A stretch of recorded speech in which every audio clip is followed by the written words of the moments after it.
পেঁয়াজগুলো লাল লাল করে ভাজা হয়ে গেছে। এবার দেখুন এগুলো ম্যারিনেট হয়ে গেছে। এবার আদা রসুনের পেস্টটা দিয়ে দেবো। দেখুন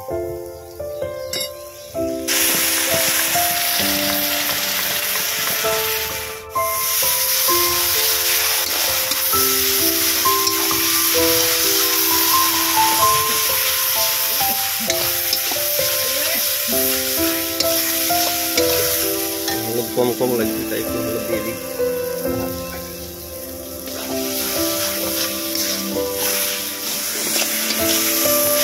মশলাটা কষা হয়ে গেছে ভালোভাবে, মশলাটা কষা হয়ে গেছে ভালোভাবে। এবার এটাতে আমি জল দিয়ে দেবো।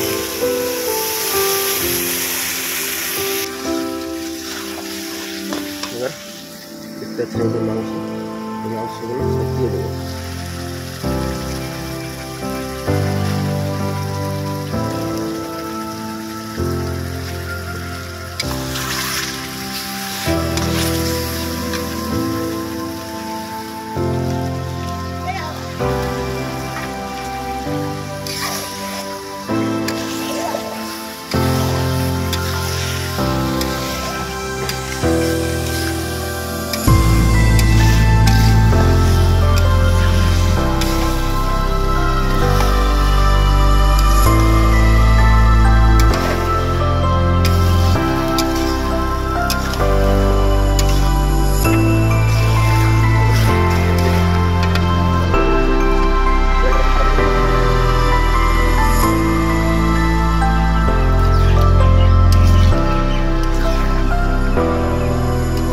মাংস প্রায় হওয়ার মুখে কাছে গেছে।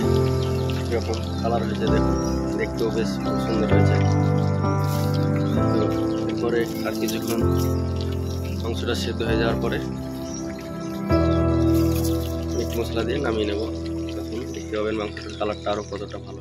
আমাদের মাংস হয়ে গেছে, এবার আমরা মাংসটা নামিয়ে নেব। তো আমাদের রান্নাটা আপনাদের কেমন লাগলো না লাগলো অবশ্যই জানাবেন কমেন্টের মাধ্যমে। পাটকাঠি দিয়ে রান্না করলাম, দেখতে পাচ্ছেন খুব অসুবিধা করে। তো আশা করি ভালো লাগবে।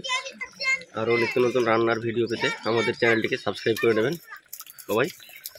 সকলকে অসংখ্য ধন্যবাদ, নমস্কার। ভালো থাকবেন, সুস্থ থাকবেন। দেখা হবে পরের একটা যে কোনো ভিডিওতে।